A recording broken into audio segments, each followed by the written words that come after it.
సంస్కృతి సంపద YouTube channel తరఫున అందరికీ స్వాగతం. కవిసింహ శతావధాని చిత్రకవి శ్రీ పోకూరి కాశ్యపతి గారి సారంగధరీయం కావ్యపఠనం కావిస్తున్న శ్రీ నూతలపాటి వెంకటరత్న శర్మ గారు ఈ కావ్యాన్ని ధారావాహిక ప్రసంగంగా ప్రసంగిస్తున్నారు. వారి ధారావాహిక ప్రసంగంలో ఈరోజు 82వ ప్రసంగం చేస్తున్నారు. శ్రీ రత్న శర్మ గారికి స్వాగతం. నమస్తే.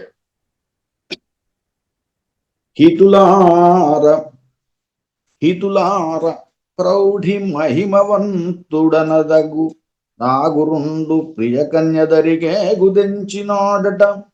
నన్ గురించి ఆ రమణి కళ్యాణమునందనాయనకునేమో చెప్పి తదృదయము నొప్పించెనట. కాన మీకు నాపైని పేర్మిగలదేని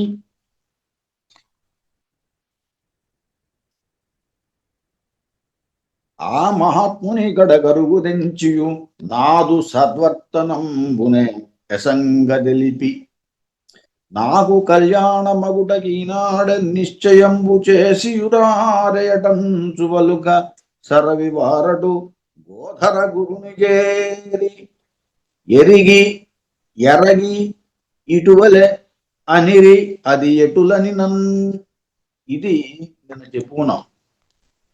అంటే శివుడి పరంగా ఈ ఘట్టాన్ని పూర్తి చేసాం. ఇంకా చంద్రుడి పరంగా సారంగధరుడి పరంగా ఈ ఘట్టం కొంత ఆగింది కాబట్టి ఈ పద్యంలో నుంచి మళ్ళీ ఆ ఘట్టాన్ని కూడా ఒకసారి చూద్దాం. హితులార ప్రౌఢి మహిమవంతుడనదగునా గురుండు. హితులారా ప్రౌఢి మహిమవంతుడు, చాలా మహిమ కలిగినటువంటి, చాలా గొప్పవాడైనటువంటి నా గురుడు ఎవరు? బృహస్పతి. ప్రియ కన్యదరికేగి, కన్య అంటే సామాన్యంగా స్త్రీవాచకంగా భావించాలి ఇక్కడ. అందువల్ల ఆమె కన్య అంటే సాధారణంగా వివాహం కాని స్త్రీ అనే ఉంటుంది. కానీ ఇలాంటి చోట ప్రియ కన్య అన్నప్పుడు సామాన్య అర్థంలో స్త్రీ అనే వాచకంలో వాడుకుని తారా అనే అర్థం చెప్పాడు. అందువల్ల ప్రియ కన్యదరికేగి అరుగుదెంచినాడట, ఏగుదెంచినాడట. అక్కడికి వచ్చాడు. వచ్చిన తర్వాత ఏం జరిగింది? నన్ను గురించి ఆ రమణి కళ్యాణమునందన ఆయనకు ఏమో చెప్పి, శుభం కలిగేటట్టుగా ఏమేమో చెప్పి, ఆయనకు ఏమో చెప్పి తదు హృదయము నొప్పించానట. ఆయన యొక్క హృదయాన్ని బాధపడేటట్టుగా చేసింది అని. ఎవరు? తార. గురువు గారికి, బృహస్పతికి చెప్పి, కాన మీకు నాపైన పేరు కలదేని, మీకు గనక నా యందు ప్రేమ ఉన్నట్టయితే ఆ మహాత్ముని గడుగరుగు తెంచి ఎవరి దగ్గరికి? ఆ గురువు గారి దగ్గరికి. ఈ స్నేహితులతో చెబుతున్నాడు అనమాట, మీరంతా అక్కడికి వెళ్ళి అని. నాదు సత్వర్ధనము నెసంగా తెలిపి, నా యొక్క మంచి ప్రవర్తనను చక్కగా ఆయనకి తెలిపి, నాకు కళ్యాణమగుటకు ఈనాడే నిశ్చయము చేసి రారే, నాకు శుభం కలిగేటట్టుగా ఆయనతో మాట్లాడి రండి అన్నారు అని చంద్రుడు తన స్నేహితులతో చెబుతున్నాడు. అటంచు పలుకన్ సరవి వారటు గోధర గురుని చేరి, గోధర గురుడు అన్నాడు. గోధరుడు అంటే గోధర గురువు, ఈయన ఇంద్రుడు. గోధర గురుడు అనే పదానికి వజ్రధరుడైన ఇంద్రుడు అని చెప్పాడు. ఇంద్రుని వద్దకు పోయి ఇంద్రుని యొక్క గురువు, గోధర గురువు, ఇంద్రుని యొక్క గురువు దగ్గరికి వెళ్ళి, ఇంద్రుని యొక్క గురువు ఎవరంటే దేవతల గురువు బృహస్పతి దగ్గరికి వెళ్ళి అని అర్థం. ఎందుకు? గోధర గురువుని దగ్గరికి చేరి ఎరగి అనే పదానికి నమస్కారం చేయడం అని అర్థం. నమస్కరించి ఇటువలే అనిరది ఎటులనినా, ఇట్లా వాళ్ళు బృహస్పతికి చంద్రుడి గురించి చెబుతున్నారు. ఏం చెబుతున్నారు అనేది తర్వాత పద్యంలో వస్తుంది. సారంగధరుడి కథలో కూడా ఆ స్నేహితులందరినీ పిలిచి సారంగధరుడు తండ్రి దగ్గరికి పంపించాడు. సారంగధరుడు ఇక్కడ ఈ నా గురుడు అన్నప్పుడు తండ్రి అని అర్థం. నా గురుడు ప్రియ కన్యక్ దరికేగి చిత్రాంగి దగ్గరికి వెళ్ళి అక్కడ నన్ను గురించి ఆ రమణి కళ్యాణం ఉందా, అక్కడ కూడా ఏం జరిగింది, చిత్రాంగి చెప్పింది ఎవరికి, రాజరాజ నరేంద్రుడికి. అందుకే నా గురునకు అన్నాడు, నా తండ్రికి అని. ఆయనకు ఏమో చెప్పి తద్హృదయం నొప్పించానట. ఆయన హృదయాన్ని గాయపరిచింది, ఇబ్బంది పెట్టింది ఏదో. కాన మీకు నా పైన పేరు కలదేని, మీకు నా ఎందుకు కనుక ప్రేమ ఉన్నట్టయితే ఆ మహాత్ముని గడుగరు గురించి ఆ రాజుగారి దగ్గరికి వెళ్ళి, అంటే తండ్రి దగ్గరికి, రాజరాజ నరేంద్రుడి దగ్గరికి వెళ్ళి, నాదు సద్వర్తనం, సద్వర్తనంబు అనేది మంచి ప్రవర్తన అని అర్థం. ఇందాక చంద్రుడి కథలో అయితే సద్వర్తనము అంటే నక్షత్ర మార్గం అనేటువంటి అర్థం కూడా చెప్పచ్చు. సత్ అంటే నక్షత్రాలు అనే అర్థం ఉంది. ఇక్కడ మాత్రం సద్వర్తనము అంటే మంచి ప్రవర్తన అనే చెప్పాలి. నిజంగా తెలిపి నాకు కళ్యాణం ఒకటకు ఈనాడే నిశ్చయం చేసి రారే, నాకు శుభం కలిగేటట్టుగా మాట్లాడి రండి అని స్నేహితులని చెప్పి పంపించాడు. వాళ్ళు కూడా అట్లా వెళ్ళి గోధర గురును చేరి, గో అనే పదానికి చాలా అర్థాలు ఉన్నాయి. వాటిలో భూమి, భూధరుడు, ప్రభువు, రాజు, ఇలా చాలా. గో అనే దానికి వాక్ అని, కిరణం అని, భూమి అని, ఇలా చాలా అర్థాలు ఉన్నాయి. ఇక్కడ రాజు అని అర్థం గోధరుడు అంటే. గురుడు అన్నప్పుడు తండ్రి. చేరి ఎరిగి ఇటువలే అనిరది ఎటులనినా. ఇక్కడ మొదట్లోనే గురుడు అంటే తండ్రి అని చెప్పాం కాబట్టి ఇక్కడ రెండోసారి గోధర గురుడు అన్నప్పుడు శ్రేష్ఠుడు అని అర్థం చెప్పారు.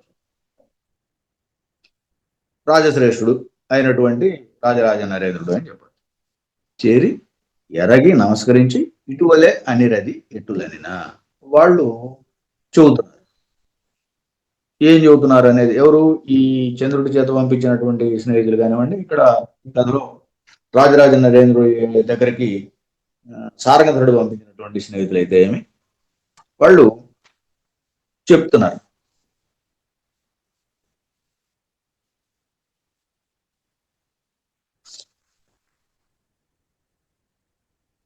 సారంగధరుండు అదుని కృపారసమునగలిగినట్టి పావనుడు, అమలాకారుడు, దురిత విదూరుడు, సూర్యుడు ధీరుడు అగునట్టి సుగుణుడు గలడే.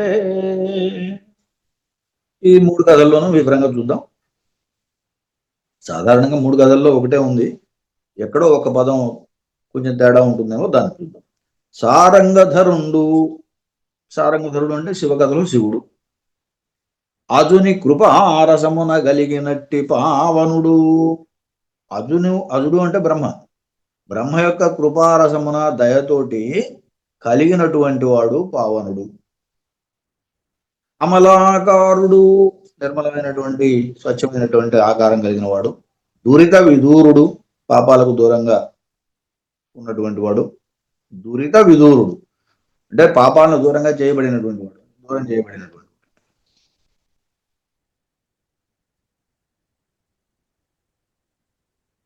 అలాగే శూరుడు, ధీరుడు అగునట్టి సుగుణుడు కలడే. అటువంటి సుగుణుడు ఉన్నాడా? ఇంకా ఇంతకన్నా మంచి, ఎందుకంటే పార్వతికి వివాహం చేయడానికి ఇంతకన్నా మంచి వరుడు లేడు అని చెప్పడం కోసం ఇదంతా. ఆయన ఎలాంటి వాడు అంటే అజుని కృపారసమున కలిగినట్టు పావనుడు అన్నాడు. కొంచెం ఒక క్లాష్ ఏంటంటే అజుడు యొక్క కృపారసంతో కలిగినటువంటి వాడు అంటున్నాడు. అజుడు అంటే బ్రహ్మ, మరి త్రిమూర్తుల్లో ఒకడు. కానీ ఇక్కడ వేరు పురాణాల్లో రకరకాలుగా చెప్పబడింది. బ్రహ్మ యొక్క కుమారుడు శివుడు అని చెప్పబడింది కొన్ని పురాణాల్లో. అందుచేత ఇక్కడ బ్రహ్మ యొక్క కృపారసంతో కలిగినటువంటి పావనుడు అని చెబుతున్నాడు. అమలాకారుడు, దురిత విదూరుడు. దురితం అంటే పాపం, దాన్ని దురితాన్ని దూరంగా చేయబడినటువంటి వాడు, నెట్టబడినటువంటి వాడు. శూరుడు, ధీరుడు అగునటువంటి సుగుణుడు కలడే. మీ అమ్మాయికి ఇంతకన్నా మంచి వరకు ఉండడయా అని చెప్పడం. ఇది శివుడు పరంగా, శివుడు పార్వతి కళ్యాణం కోసం హిమవంతుడితో చెప్తున్నారు వాళ్ళంతా. ఇక్కడ చంద్రుడి కథలో అయితే సారంగధరుడు అజుని కృపారసమును కలిగినట్టు వాడు, బ్రహ్మ సంజాతుడు అనే బ్రహ్మవంశంలో ఉన్నటువంటి వాడని, చంద్రుని కూడా ఆయన నుంచి కలిగినటువంటి వాడని చెప్పటం, బ్రహ్మాంశ చేత జన్మించిన వాడనే చెప్పటం. అజుని కృపారసమును కలిగినట్టు పావనుడు, విమలాకారుడు, దురిత విదూరుడు, ఇవన్నీ విశేషణాలు అందరికీ ఒకటే. సూర్యుడు, ధీరుడు, అగునట్టు సుగుణుడు గలడే, అంత మంచివాడు ఉన్నాడా అని వాళ్ళు స్నేహితులంతా కూడా చంద్రుని గురించి చెప్తున్నారు. రాజరాజ నరేంద్రుడి విషయం కూడా అంతే. రాజరాజ నరేంద్రుడికి ఇలా చెబుతున్నారు. ఇక్కడ అజుని కృపారసమున కలిగినట్టు అన్న దగ్గర మాత్రం సారంగధరుడు మరి శివవర ప్రసాదుడు, శివుని యొక్క వరం చేత పుట్టినటువంటి వాడు రాజరాజ నరేంద్రుడికి. అందుచేత అజుడు అనే పదానికి శివుడు అనే కూడా అర్థం ఉన్నది. అందుచేత శివుని యొక్క కృపారసంతో కలిగినటువంటి వాడు అని చెప్పడం. ఆ చిన్న తేడా తప్ప మిగతా అంతా ఒకటి. హితవచనము సుమి ఇది సుత మతి కుదిరించుకొని తాము మహితకరుండవునతనికి ధృతి నొసగియు ఏకతమాడక కుర్పగదవే కళ్యాణంబున్. శివకథలో వివాహం చేయొచ్చు, వివాహం చేయమని చెబుతున్నారు వీళ్ళు. ఎవరికి? హిమవంతుడితోటి. ఏం చెబుతున్నారో చూద్దాం. హితవచనము సుమి, ఇది ఇది హితవచనము, మంచి మాట. సుత మతి కుదిరించుకొని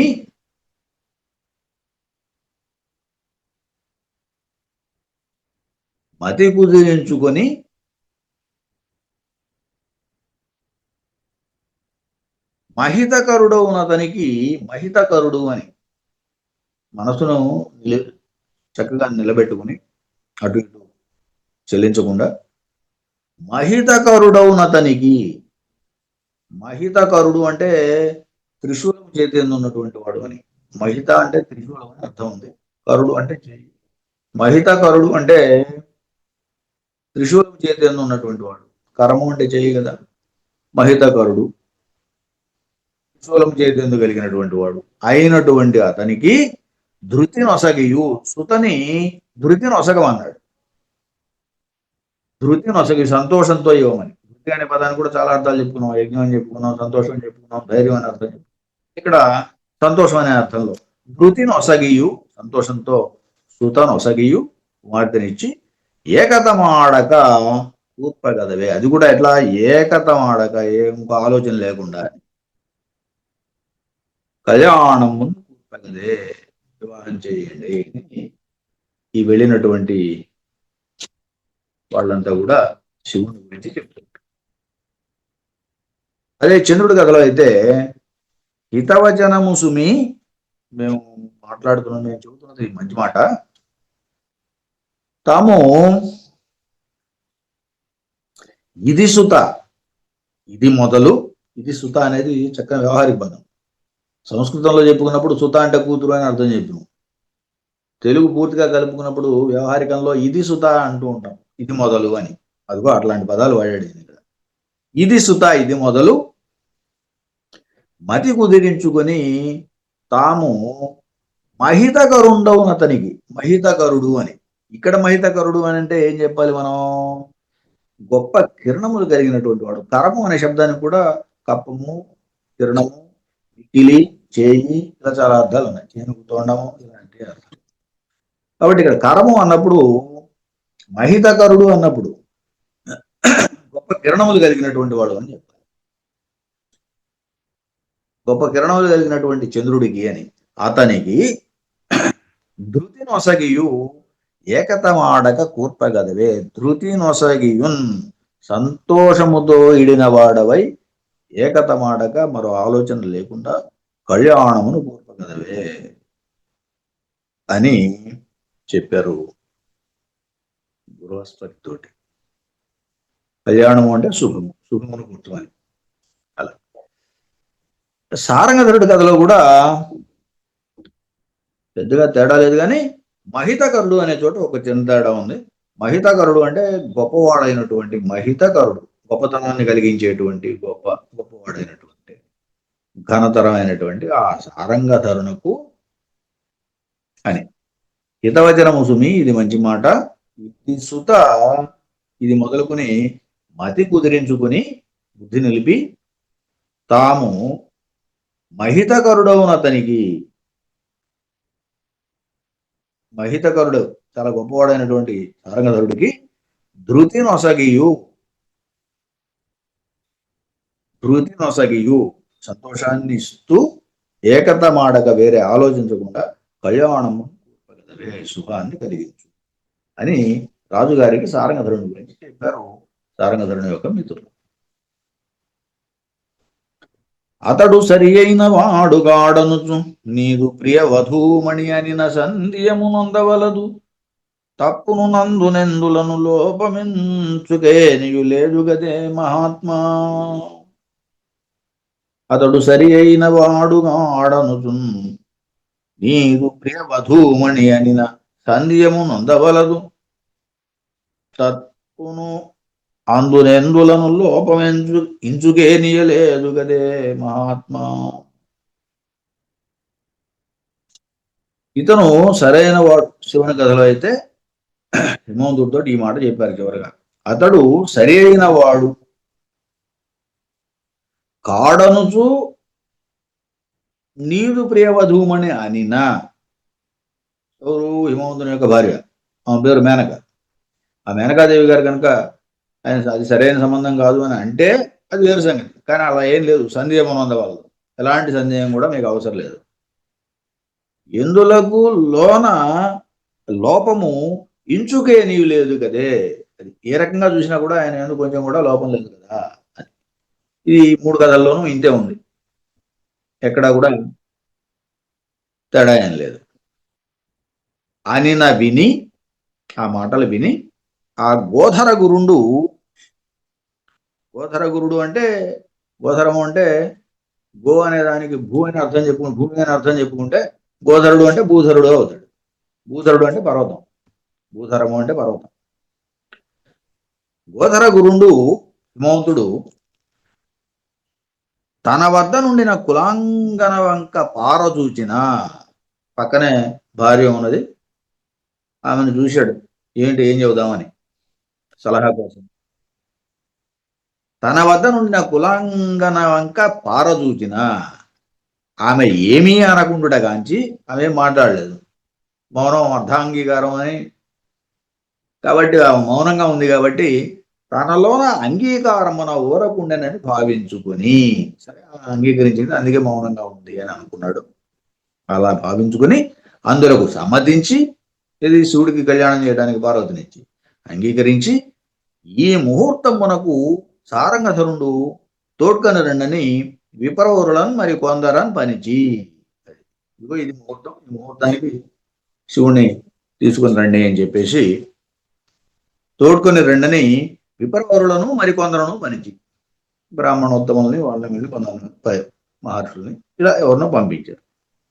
వీరులకు సెలవు సంగిన ఈ రకంగా అనుమతించిన తర్వాత వారాలు అరుదించి వాళ్ళంతా కూడా మళ్ళీ అక్కడి నుంచి శివుడి దగ్గరికి వచ్చారు. సారంగధరునకం తదు వృత్తాంతం అంతయు నెరింగించి, అక్కడ ఏం జరిగిందో ఆ కథ అంతా కూడా ఇక్కడ మళ్ళీ చెప్పారు శివుడికి.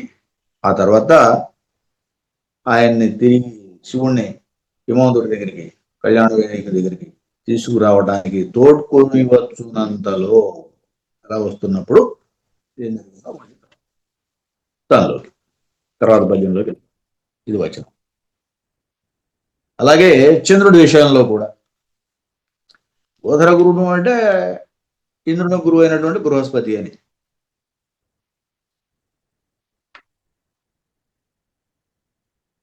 కులాంగన వంక పార చూచి ఆమె ఏమీ అనకుండా కాంచి తనలో అంగీకారం ఊరకుండానని భావించుకొని సమ్మతించి ఈ ముహూర్తం మనకు సారంగధరుని తోడుకొని రండని. ఇక్కడ సారంగధరుడు అంటే చంద్రుడిని తీసుకురమ్మన్నారు. అలా కొంతమంది విప్రవరులను కొందరిని పంపించాడు. వీళ్ళకు సెలవు సంఖ్య వారు హృదించి సారంగధరునకు తత్ వృత్తాంతం అంతయు నెరింగించి వాళ్ళంతా వచ్చి మళ్ళీ చంద్రుడికి ఆ విషయం అంతా చెప్పారు. ఆయన తీసుకుని మళ్ళీ గురువు గారి దగ్గరికి తీసుకొస్తున్నారు. ఇది చంద్రుడి విషయంలో. ఇది కళ్యాణానికి అయితే కాదు, ఇక్కడేమీ వివాహానికి కాదు.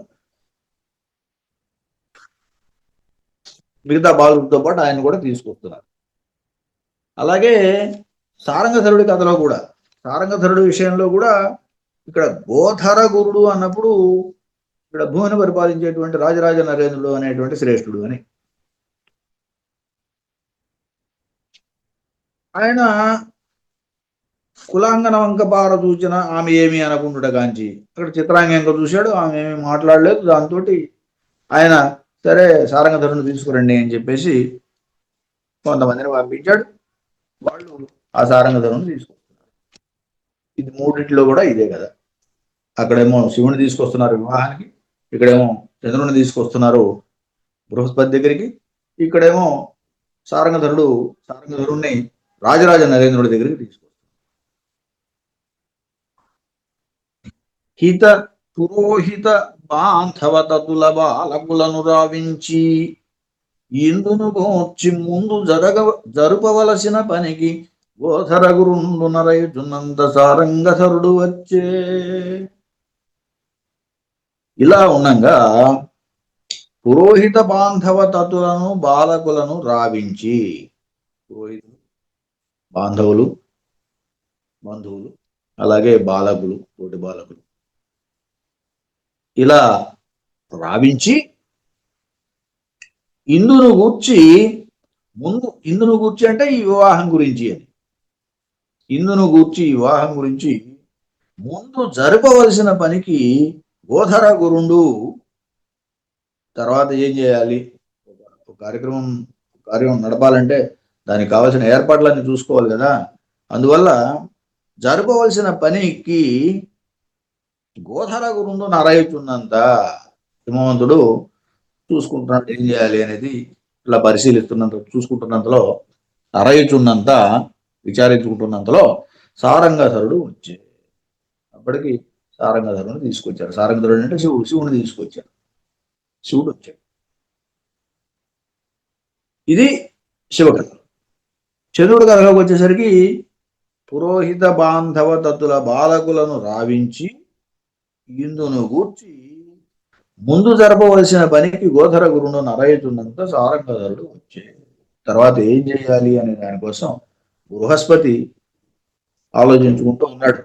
స్నేహితుల్ని, పురోహితుల్ని, అలాగే చుట్టాలని, బాలకుల్ని, తోటి పిల్లల్ని, వీళ్ళందరినీ కూడా పిలిపించి వాళ్ళతో పాటు ఇందుని గురించి అంటే ఇక్కడ చంద్రుని గురించి అని ముందు ఏం చేయాలి వీడిని అనే దానికోసం ఇక మీద జరిపించవలసిన కార్యమునకై అరయుచున్నంత విచారిస్తున్నంతలో సారంగధరుడు వచ్చాడు. చంద్రుడు అక్కడికి వచ్చాడు.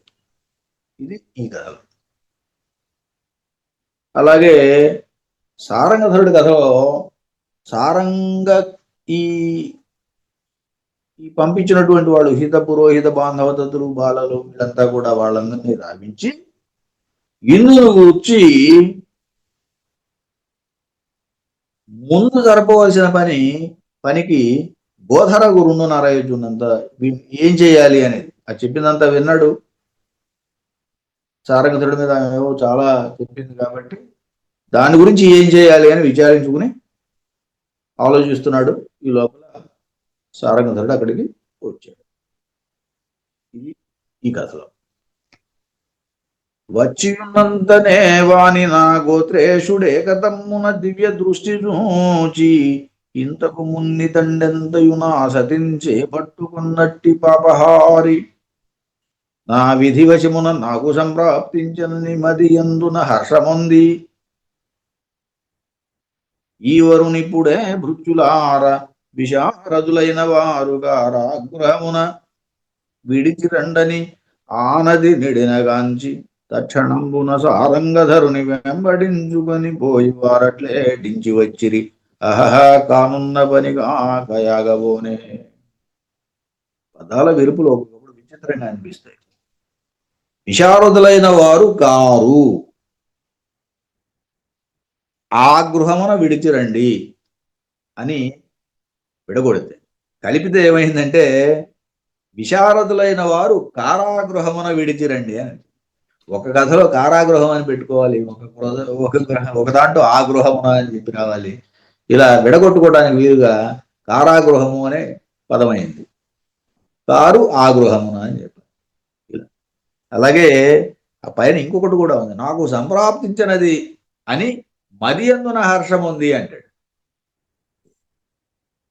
దాన్ని విడగొట్టేటప్పుడు మది అందు అందున్ అహర్షం ఉంది, హర్షం కాదు అహర్షం ఉంది, వ్యతిరేకార్థం రావాలి అక్కడ.